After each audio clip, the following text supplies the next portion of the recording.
Hello, in this video I'm going to show you how to reboot OPPO K10x.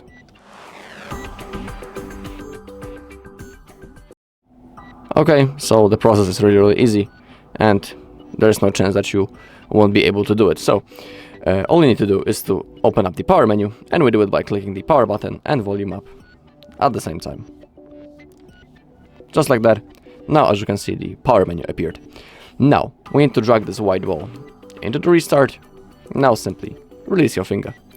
As you can see, the OPPO logo disappeared, and now within a few seconds the phone will be automatically turned on and it will be back again, ready to use. Also, performing a reboot from time to time is good for your health, is good for your device health, because during that process you simply close the apps that are running in the background, and also it frees up the RAM.